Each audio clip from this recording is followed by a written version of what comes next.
Again welcome to my channel. आज हम discussion कर रहे हैं अकाउंट्स एंड रिकॉर्ड। ये यूनिट 4 का पार्ट 5 है। इसके जस्ट पहले वाले वीडियो में हमने कॉम्पोजिशन स्कीम को कौन ऑप्ट कर सकता है, उसके एडवांटेजेस क्या हैं, डिसएडवांटेजेस क्या हैं, और उसके बारे में कुछ बेसिक फीचर्स, ये सारी चीज़ें हमने डिस्कशन ऑलरेडी कर लिया हुआ है। तो कॉम्पोजिशन स्कीम काफ़ी इंपॉर्टेंट टॉपिक है। अगर वो आपसे मिस हो गया है तो वो वीडियो आप देख लेना, जैसे इसके पहले मैंने उसे अपलोड किया था। जीएसटी की प्लेलिस्ट में आपको मिल जाएगा। सो आज के हम वीडियो में डिस्कशन कर रहे हैं कि अकाउंट्स एंड रिकॉर्ड्स क्या होता है under GST act. So account and records के बारे में जीएसटी के 35 सेक्शन के सब सेक्शन 1 के अंदर में अकाउंट्स एंड रिकॉर्ड को एक्सप्लेन किया गया है और इसके बारे में बताया गया है। सो इसी के साथ बढ़ते हैं हम अकाउंट्स एंड रिकॉर्ड के टॉपिक की तरफ। देखिए, इस वीडियो में अब हमारे ये टॉपिक तो हम कवर कर रहे हैं अकाउंट्स एंड रिकॉर्ड्स वाले, लेकिन जो आपका जीएसटी का पूरा प्लेलिस्ट है, जीएसटी का जो सब्जेक्ट है, उसमें अब आपके कुछ टॉपिक्स ही बचे हुए हैं। इस वीडियो में हम अकाउंट्स एंड रिकॉर्ड्स और manner of maintenance of accounts ये कवर करेंगे, और इसके नेक्स्ट वाले वीडियो में हम period of retention of relevance record, साथ में इनवॉइस क्या होता है, ऑडिटिंग क्या है, पेनाल्टी अंडर जीएसटी, ई वे बिल, ये सारे छोटे छोटे टॉपिक्स हैं जो काफ़ी इंपॉर्टेंट हैं। इसमें सबसे ज़्यादा जो इम्पॉर्टेंट टॉपिक है वो है आपका इनवॉइस वाला टॉपिक, और ऑडिटिंग किस तरीके से होता है ये वाला टॉपिक। ये काफ़ी इंपॉर्टेंट है क्योंकि इनवॉइस में ही आपको डेबिट और क्रेडिट नोट पढ़ने को मिलेगा। तो इसके बाद में आपके सारे जो टॉपिक्स हैं जीएसटी के सब्जेक्ट्स के अंदर वो सारे कवर हो जाएंगे। तो ये तो कुछ आपके टॉपिक्स हैं जो रिमेनिंग हैं। तो आज का जो टॉपिक है उस पर डिस्कशन करते हैं कि अकाउंट एंड रिकॉर्ड होता क्या है। देखो, हर एक रजिस्टर्ड पर्सन को, मतलब कि वो पर्सन जो कि जीएसटी के अंदर में रजिस्टर्ड है, उसको अपने अकाउंट्स को, अपने रिकॉर्ड्स को मेंटेन करके रखना होता है। उनका जहाँ पे प्रिंसिपल प्लेस ऑफ बिज़नेस होता है, मतलब जहाँ पे उनका बिज़नेस है, जिस भी लोकेशन पे, तो उनके प्रिंसिपल प्लेस या प्रिंसिपल लोकेशन पे, उनके बिज़नेस पे अकाउंट्स एंड रिकॉर्ड को रिक्वायर्ड होता है कि वो मेंटेन करके रखें। अब इसमें एक सवाल आता है कि who must maintain accounts under GST. ये सवाल है कि किनको जीएसटी के अंदर में अकाउंट्स को मेंटेन करना होता है। सो ये कुछ फॉलोइंग पर्सन्स हैं, कुछ लोग हैं जिन्हें करना पड़ता है। तो ये रिस्पॉन्सिबिलिटी होती है ओनर की कि वो अकाउंट्स एंड रिकॉर्ड को मेंटेन करें। ये रिस्पॉन्सिबिलिटी होती है ऑपरेटर ऑफ वेयर हाउस माने जहाँ पे सामान को रखते हैं, या गोडाउन वगैरह हो गया, और any other place used for storage of goods, या कोई और स्थान, कोई और प्लेस जिसको गुड्स के स्टोरेज में यूज़ किया जाता है, तो उनको अकाउंट्स एंड रिकॉर्ड मेंटेन करने पड़ते हैं। साथ में अगर कोई ट्रांसपोर्टर है तो ट्रांसपोर्टर को इसको मैनेज करना पड़ता है। अगर कोई पर्सन रजिस्टर्ड है जिसका टर्नओवर फाइनेंशियल ईयर में 2 करोड़ से ज़्यादा एक्सीड हो गया है, और ये 2 करोड़ की लिमिट कौन तय करता है? ये जीएसटी के चैम्बर के कुछ मैकेनिज़्म होते हैं, कुछ ऑफिसर्स होते हैं, डेलीगेट्स होते हैं, जो हम पहले की वीडियोस में, स्टार्टिंग की वीडियोस में डिस्कस कर चुके हैं ऑलरेडी। तो ये लोग जो होते हैं वो डिसाइड करते हैं कि लिमिट कितनी होनी है, और ये डिसाइड करने के बाद में क्या करते हैं, मतलब जो चार्टर्ड अकाउंटेंट्स होते हैं या कॉस्ट अकाउंटेंट होते हैं, उनके द्वारा ऑडिटिंग की जाती है। मतलब किसकी ऑडिटिंग की जाती है? अकाउंट्स की। मतलब वो अपने अकाउंट्स को ऑडिट करवाते हैं। ऑडिट क्या होता है? इसी यूनिट में एक टॉपिक है आपका ऑडिट, जो मैंने अभी आपको पीछे दिखाया, ये वाला टॉपिक, ये ऑडिट वाला है ना। तो इसमें मीनिंग क्या है, टाइप्स क्या होते हैं, मैंडेटरी है, डिपार्टमेंटल है, स्पेशल ऑडिट है, ये डिफरेंट टाइप्स होते हैं। ये हम ऑडिट वाला इसमें पढ़ लेंगे कि क्या होता है। तो ये सारे जो लोग होते हैं ना, मतलब कि owner, operator of warehouse या गोडाउन के जो ऑपरेटर हो गए, ट्रांसपोर्टर हो गए, या हर वो पर्सन जो उनका फाइनेंशियल ईयर में 2 करोड़ से ज़्यादा, मतलब प्रिस्क्राइब्ड लिमिट है 2 करोड़, इससे ज़्यादा उनका अर्निंग हो रहा है या उनका टर्नओवर हो रहा है। ये ध्यान में रखिएगा, अर्निंग और टर्नओवर में दोनों में डिफरेंस है।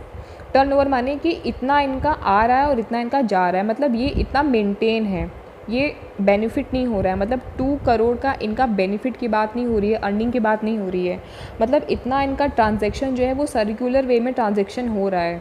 इन्होंने साल भर में मतलब फाइनेंशियल ईयर में 2 करोड़ के आसपास का टर्नओवर इनका मेंटेन रहा।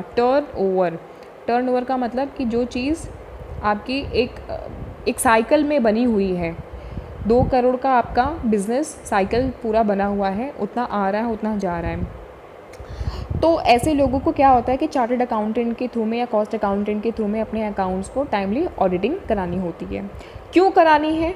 इसलिए करानी है क्योंकि जीएसटी का ये वाला जो एक्ट है, कौन सा, सब सेक्शन 1 सेक्शन 35 वाला जीएसटी का एक्ट ये बोलता है कि आपको ये कराना ही पड़ेगा। तो ये इम्पॉर्टेंट आप देख लेना सेक्शन। अब यही सेम चीज़ है कि what record must be maintain under GST. अब आपको पता ये चल गया कि किनको रिकॉर्ड मेंटेन करना है, लेकिन आपको क्या रिकॉर्ड मेंटेन करना है ये भी पता होना चाहिए। तो आपको रिकॉर्ड ये मेंटेन करना है कि every registered person must maintain records of क्या, पहला प्रोडक्शन और मैन्युफैक्चरिंग ऑफ गुड्स। आपकी कंपनी में कितना प्रोडक्शन हो रहा है, कितना उत्पाद हो रहा है, या अगर आप किसी गुड्स की या सर्विस की मैन्युफैक्चरिंग कर रहे हैं तो कितना बना रहे हैं, कितने यूनिट में बना रहे हैं, सारा डिटेल आपको उस रिकॉर्ड में मेंटेन करना होता है। फिर इनवर्ड सप्लाई हो रही है कि नहीं हो रही है तो कितनी हो रही है, आउटवर्ड सप्लाई कितनी हो रही है। तो इनवर्ड आउटवर्ड सप्लाई आप गुड्स की कर रहे हो, सर्विस की कर रहे हो, या बोथ, दोनों की कर रहे हो, वो मेंशन करना पड़ेगा। अब इनवर्ड और आउटवर्ड सप्लाई क्या होता है ये मैं आपको पहले की वीडियोस में स्टार्टिंग की जो यूनिट्स हैं, यूनिट 1 यूनिट 2 में आप ज़रा देख लेना उसको कि किस यूनिट में मैंने इसको एक्सप्लेन किया हुआ है। क्योंकि थंबनेल जब आप देखोगे ना, मतलब कोई भी वीडियो को क्लिक करने से पहले जो उसका मेन स्क्रीन है उसको बोलते हैं थंबनेल। तो वहाँ पे आपको टॉपिक से पता चल जाएगा कि इसके अंदर में आउटवर्ड सप्लाई और इनवर्ड सप्लाई किस वाले में मैंने आपको बताया हुआ है। या अगर आपके पास में सिलेबस होगा ना तो यूनिट वाइज सिलेबस मैंने कंप्लीट कराया हुआ है, तो सिलेबस से भी आपको पता चल जाएगा कि किस यूनिट में इनवर्ड और आउटवर्ड सप्लाई वाला टॉपिक है। तो वहाँ से आप डायरेक्टली वो यूनिट खोल लेना। यूनिट कैसे पता चलेगा? थंबनेल पे लिखा हुआ है यूनिट 1 यूनिट 2 यूनिट 3 यूनिट 4 करके, तो वहाँ से आपको कोई कन्फ्यूजन नहीं होगा, ठीक है। और अगर होता है तो मुझे आप कमेंट बॉक्स में लिख के पूछ लेना, मैं आपको बता दूँगी। नेक्स्ट क्या है कि क्या रिकॉर्ड मेंटेन करना है? स्टॉक ऑफ गुड्स, कि आपके पास में जो गुड्स हैं उनका कितना स्टॉक है। इनपुट टैक्स क्रेडिट अवेल्ड, आपने कितना इनपुट टैक्स क्रेडिट अवेल किया हुआ है, यूज़ किया हुआ है या अप्लाई किया हुआ है, या आपने कितना इनपुट टैक्स क्रेडिट का क्या रिकॉर्ड है पूरा। अब इनपुट टैक्स क्रेडिट खुद में एक बहुत ही इंपॉर्टेंट टॉपिक है जो अगेन आपको देखना चाहिए, क्योंकि इस टॉपिक से रिलेटेड अगर आप जीएसटी पढ़ रहे हो तो जीएसटी का जो इसेंस है वो इनपुट टैक्स क्रेडिट है, मतलब आईटीसी ही जीएसटी का इसेंस है। क्योंकि पहले की जीएसटी में और अब की जीएसटी में, मतलब पहले जीएसटी तो इनडायरेक्ट टैक्स के नाम से जाना जाता था, तो पहले का जो इनडायरेक्ट टैक्स पॉलिसी थी और अब की जो जीएसटी की पॉलिसी है, तो उसमें जो डिफरेंस है वो आईटीसी ने ही क्रिएट किया हुआ है डिफरेंस, और ये काफ़ी पॉजिटिव और अच्छा, ये आपको पता होना चाहिए। तो अगर आपने आईटीसी वाला वीडियो मिस कर दिया हो तो प्लीज़ गाइस उसे देख लेना, क्योंकि वो बहुत ही इंपॉर्टेंट है, काफ़ी इंपॉर्टेंट है। तो आपने आईटीसी कितना अवेल किया है ये आपको पता होना चाहिए, मतलब आपको पता तो है लेकिन आपको रिकॉर्ड इसका भी मेंटेन करना है। फिर है कि आउटपुट टैक्स पेएबल, मतलब आपने कितना आउटपुट पे टैक्स पे किया हुआ है। अब जब आप आईटीसी वाला वीडियो अगर आपने देखा है तो आपको पता चल जाएगा कि आउटपुट टैक्स पेएबल का मतलब क्या है। मतलब जब आप किसी सामान की मैन्युफैक्चरिंग करते हो तो जिनसे आप सामान ले रहे हो आप उनको टैक्स पे करते हो, ठीक है। तो आप क्या करते हो कि जीएसटी के पोर्टल पे जाके आप गवर्नमेंट को ये बताते हो कि हमने इस सामान पे इतना टैक्स ऑलरेडी पे कर दिया हुआ है। तो जो आपकी आउटवर्ड टैक्स लायबिलिटी होती है, मतलब जब आप उस सामान को बनाने के बाद कस्टमर को बेचते हो और कस्टमर से आप टैक्स जब वसूलते हो, लेते हो उस पर्टिकुलर सामान पे जिस पे आपने पहले ही कुछ टैक्स ऑलरेडी पे कर दिया हुआ है, तो जितना टैक्स आपने पे करा हुआ है वो माइनस हो जाता है। और माइनस होने के लिए वो आपके पास में क्रेडिट के रूप में उपलब्ध होना चाहिए। और उपलब्धता को हासिल करने के लिए आप इनपुट टैक्स क्रेडिट को फाइल करते हो। उससे आपकी क्या होती है, आउटपुट टैक्स पेएबिलिटी या लायबिलिटी जो होती है वो कम होती है, रिड्यूस होती है। तो उसका आप क्या कर रहे हो, अभी देखो उस पर नहीं जाते हैं, अपने मेन मुद्दे पे आते हैं। तो आप इसका भी क्या करते हो, रिकॉर्ड मेंटेन करते हो। फिर इसके अलावा भी अगर आप कुछ और पार्टिकुलर्स बच जाते हैं तो उन्हें भी आप क्या करते हो, फुलफ़िल करते हो। आपके पास में पूरा एक प्रोफार्मा आता है उन सारी चीज़ को डिटेल्स आपको मेंटेन करके रखनी पड़ती है। इसके अलावा भी आप छोटी छोटी और भी चीज़ें होती हैं जो आप जिनका रिकॉर्ड आपको मेंटेन करना होता है। अब दूसरा सवाल क्या है, what are the accounts which must be maintained under GST. वो कौन कौन से अकाउंट्स होते हैं जिनको जीएसटी के अंदर में मेंटेन करने होते हैं। For example, under GST a trader has to maintain the following accounts apart from accounts like purchase, sale, stock. मतलब हर एक पर्सन को, हर एक ट्रेडर व्यापारी को purchase account, sales account, stock account तो बनाना ही पड़ता है। इसके अलावा सेपरेट ये सारे अकाउंट्स भी बनाने पड़ते हैं। जैसे कि उन्होंने इनपुट सीजीएसटी कितना लिया हुआ है या कितना दिया है, आउटपुट सीजीएसटी क्या है, इनपुट एसजीएसटी क्या है, आउटपुट एसजीएसटी क्या है, फिर इनपुट आईजीएसटी क्या है, आउटपुट आईजीएसटी क्या है। देखो टर्म्स अलग अलग हैं, सीजीएसटी, सीजीएसटी, इसमें इनपुट आउटपुट हो गया, एसजीएसटी, एसजीएसटी, इनमें इनपुट आउटपुट हो गया, फिर इनपुट आउटपुट आपका आईजीएसटी, आईजीएसटी, इसमें भी अलग अलग हो गया। फिर आपका इलेक्ट्रॉनिक कैश लेजर है अगर, तो वो भी गवर्नमेंट की जीएसटी पोर्टल पे आपको मेंटेन करना है। उसके भी रिकॉर्ड्स अगर आप पेपर में रख सको अपने पास में तो बहुत अच्छे हैं, क्योंकि अगर नहीं भी रखते हो तो भी वो गवर्नमेंट वहाँ से तो आप प्रिंट मिल ही जाता है, आपको हार्ड कॉपी वहाँ से मिल ही जाती है। तो ये कुछ अकाउंट्स की डिटेल हैं जो आपको रखने पड़ते हैं। अब दूसरा टॉपिक है आपका manner of maintenance of accounts. अब ये क्या है, हर एक रजिस्टर्ड पर्सन को, मतलब वो व्यक्ति जिन्होंने जीएसटी के अंदर में खुद को रजिस्टर किया हुआ है, उनको रिकॉर्ड्स मेंटेन करने होते हैं अपने प्रिंसिपल प्लेस पे बिज़नेस में, जैसा कि आपको मैंने पहले बताया। क्यों है, क्योंकि सेक्शन 35 ने बोला हुआ है, प्रिस्क्राइब्ड है। सेक्शन 35 कहाँ पे है, कौन सा सेक्शन 35 की बात हो रही है, सीजीएसटी 2017 के सेक्शन 35 के बारे में बात हो रही है। इसमें उनका पूरा एक रूल बुक है, रूल बुक 57 है, तो रूल 56 है।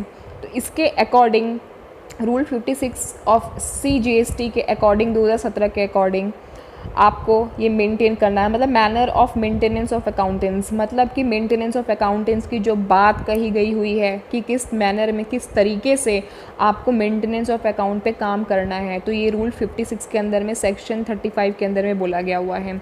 और हर वो पर्सन, ये मैनर का मतलब यहाँ पे आप मैनरिज़म को समझो, अकाउंट्स एंड रिकॉर्ड के मैनरिज़म की आपका मैनर बनता है।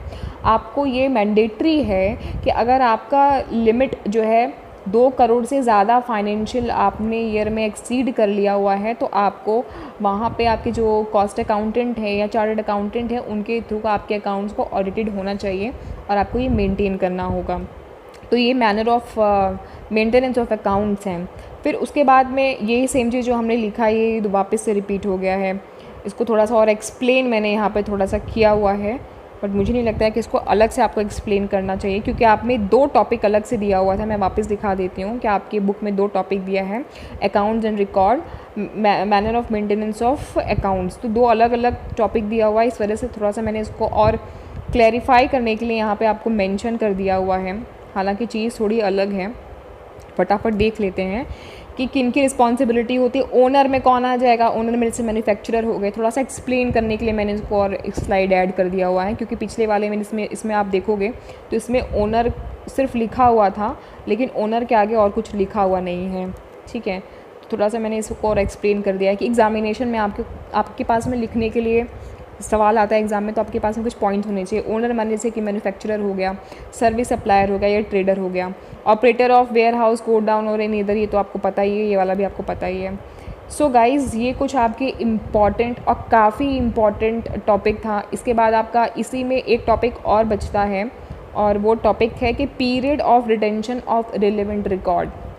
ये वाला टॉपिक भी इम्पॉर्टेंट है। इसको कवर करने के बाद हम फटाफट जंप करेंगे इनवॉइस वाले पर। इनवॉइस में देखो, पहले मैं आपको बताऊंगी कि इनवॉइस क्या होता है। हालांकि आपका एक यूनिट था, यूनिट 3 में इनवॉइस के बारे में काफ़ी चीज़ें लिखी हुई थी, तो उसमें मैंने बताया था, लेकिन एक बार और आपको मैं बताऊँगी इनवॉइस का फॉर्मेट कैसा होता है, फिर इनवॉइस के टाइप्स क्या क्या हैं वो बताऊँगी, फिर ऑडिटिंग किस तरीके से होती है। ये काफ़ी इंपॉर्टेंट टॉपिक है ऑडिटिंग वाला भी इंपॉर्टेंट है। और डेबिट और क्रेडिट नोट से आपके शॉर्ट में तो पक्के क्वेश्चंस आएंगे, जो 5 मार्क्स के जो क्वेश्चंस होते हैं ना शॉर्ट वाले, लॉन्ग भी पूछ सकता है, और ये वाला भी इंपॉर्टेंट है।